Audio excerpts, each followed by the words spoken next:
Hello again. We are continuing with Sefer Chafetz Chaim, day 9. We are now this is the second day we are in the Pticha, in the introduction. And in the previous day, the Chafetz Chaim listed the terrible calamities. He went through a list that were caused by the sin of lashon harah and rechilut. So the Chafetz Chaim concludes this point from there. Mipnei godel haraot, due to the terrible evils, shemnetzu b'midah menuga azot, that inherit this deplorable vice. Zira Torah otan b'ftratot al zeh, the Torah specifically prohibited it to us. V'lav delot telech rachil v'gomer, with the negative prohibition of do not go as a talebearer, etc. The Torah prohibited this prohibited the sin of lashon harah with this negative prohibition in Sefer Vayikra, do not go as a talebearer. As we will explain below, this, i.e., this negative prohibition. And this is in contrast to anger, cruelty, and scoffing. And all other depraved traits, which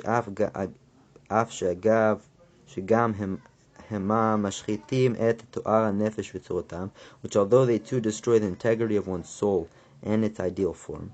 And the Torah indeed alludes to them in several places, i.e.,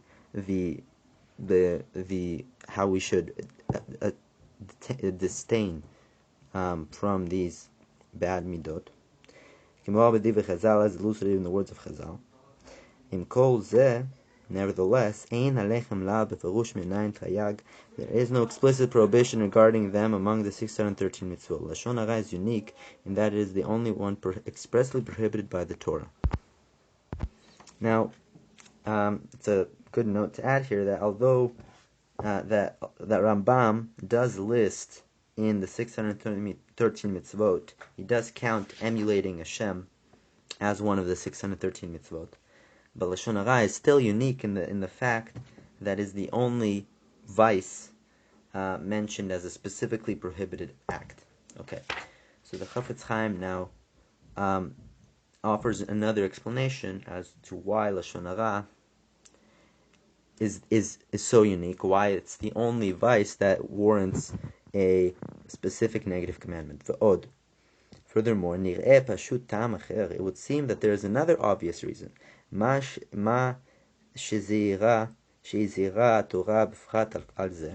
the Torah specifically cautioned us against this.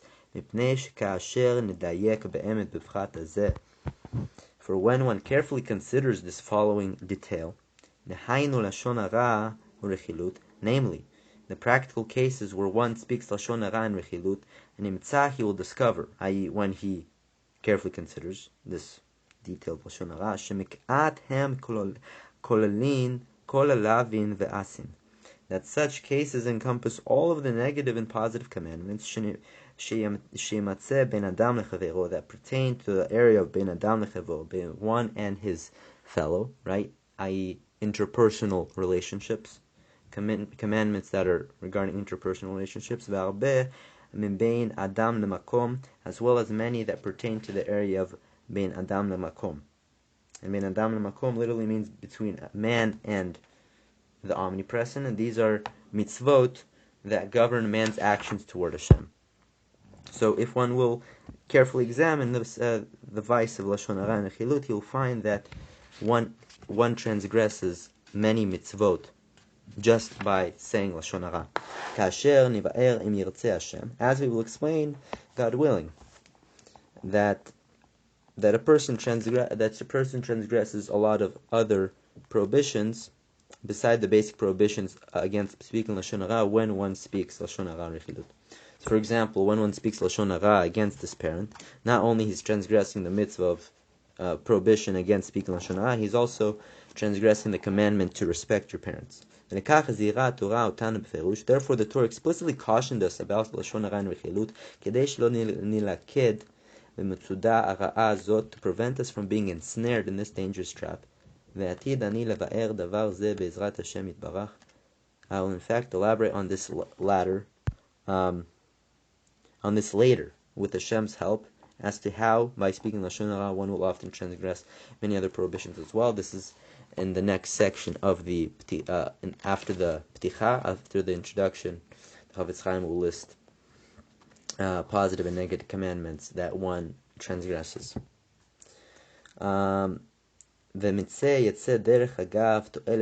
This work of Sefer Chafetz Chaim will thus provide the incidental benefit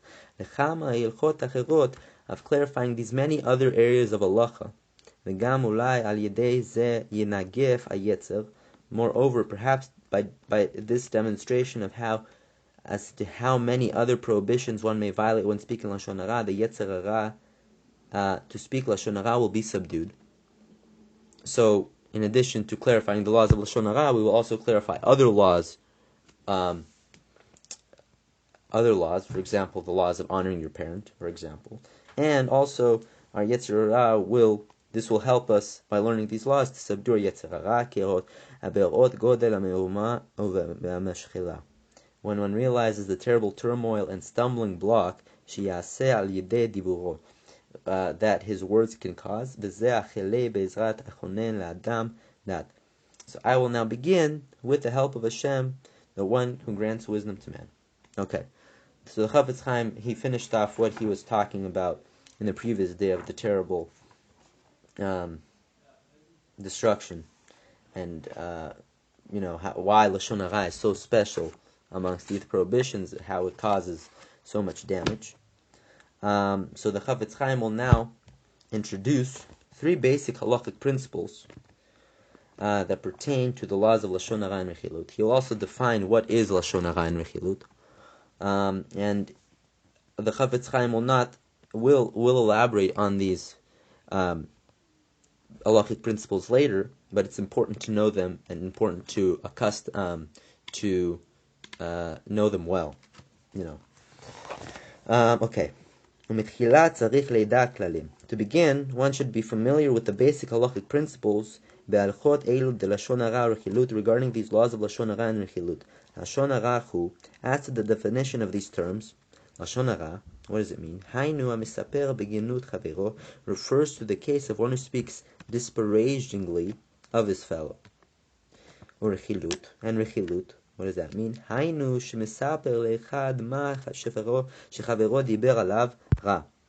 It refers to the case of someone, for example, Reuven, who informs another person, Shimon, that a fellow Levi spoke negatively about him. Right? Reuven informs Shimon that Levi spoke badly against Shimon, or did something harmful against him. Thus, this is an example of rechilut, and this generates animosity between Shimon and Levi.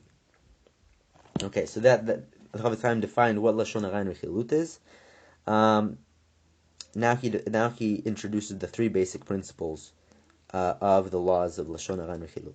The first principle: asur afilu al davar emet. It is forbidden to speak lashon hara and rechilut, even if the account is true. As we will demonstrate with Hashem's help below, in the name of all the authorities. All the poskim say that it is forbidden to speak lashon hara, even if what you're speaking about is true. Okay, the second principle. Additionally, the prohibition of lashon hara and rechilut applies whether the person being spoken about is present or absent.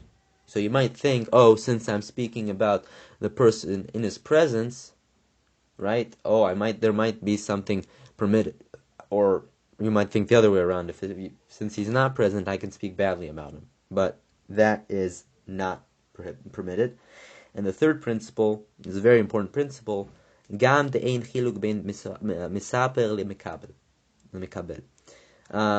there is no distinction between one who speaks lashon hara and one who accepts lashon hara. Both parties are in violation of a prohibition. As we will explain thoroughly below, the Chafetz Chaim will come back to this point, very important point.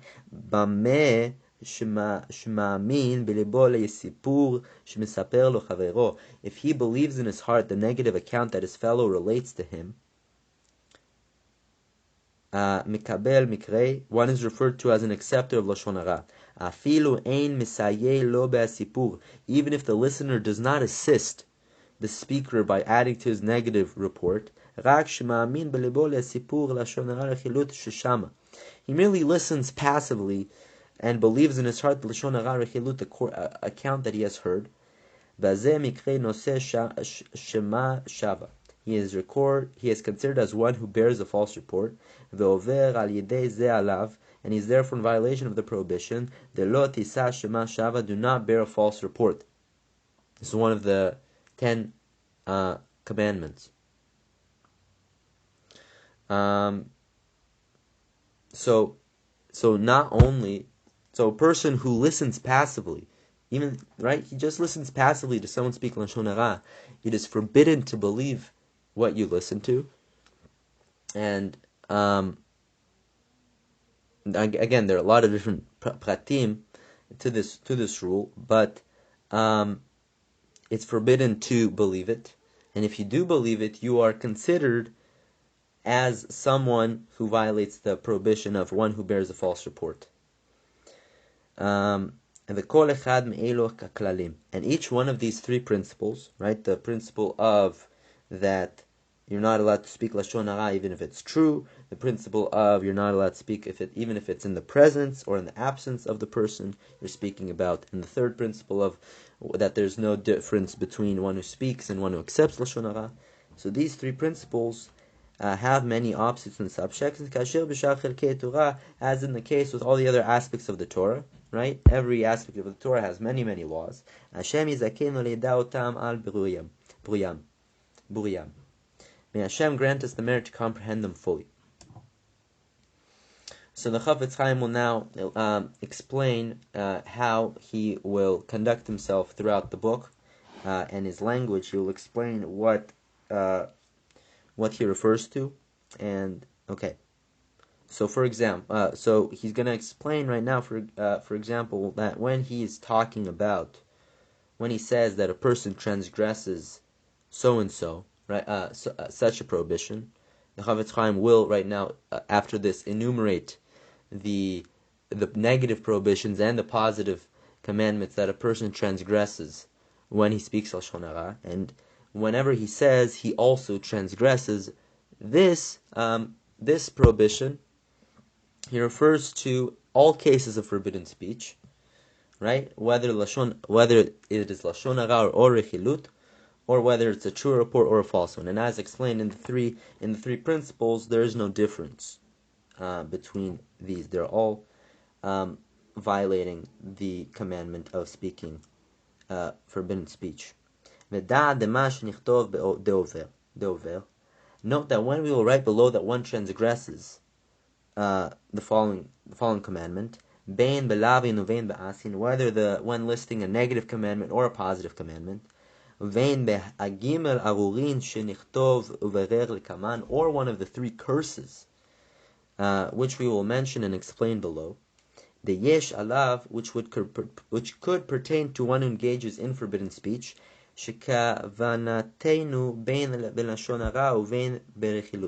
our intention is to refer to all cases of forbidden speech, whether lashon hara or rechilut,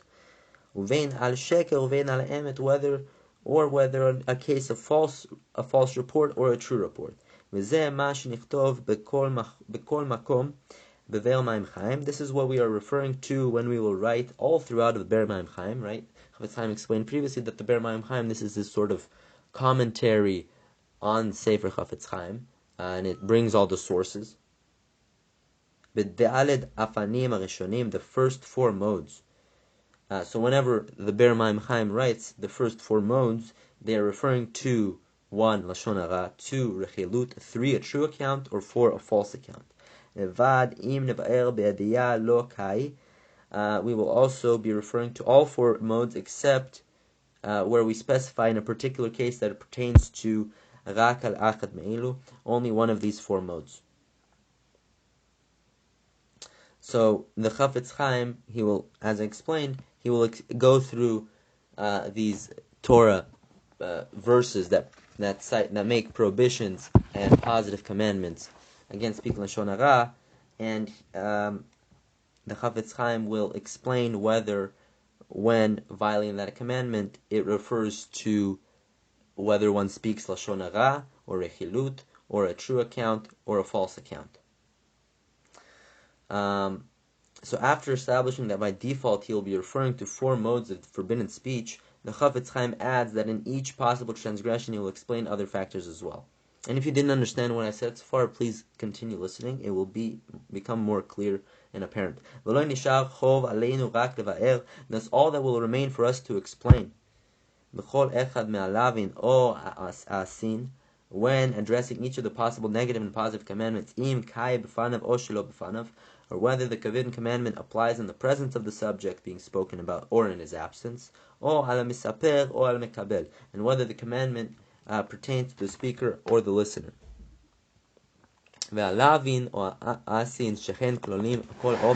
Hence, listen carefully, if a particular negative or positive commandment is applicable to every one of these 8 forms, then I will write an abbreviated form in Ber Maim Chaim. All 8 modes. Our intent in writing these 8 forms. Now the Chafetz Chaim will list what these 8 forms are, right? If a given negative or positive commandment is applicable to each of these 8 forms, and these 8 forms are lashon harah 1, rechilut 2, b'fanav shelo b'fanav, whether spoken in the presence of the subject 3, and when spoken in his absence 4, uvein lemesaper uvein lemekabel, whether it applies to the speaker 5 or to the listener 6, uvein al emet uvein al sheker, whether the report is true 7 or false 8. V'zechor elu advarim. So remember these points. Remember these 8 modes. Ki lo echpalem arbe pa'amim b'pticha azu, because I will not continuously repeat them in this introductory section, i.e., the section containing the relevant commandments and curses. So when the Chafetz Chaim will right now list all these positive and negative commandments, he will not say explicitly, that this applies to all these 8 modes or not. So it's just our obligation right now to remember them, and I will post a picture of these 8 modes so a person can memorize them.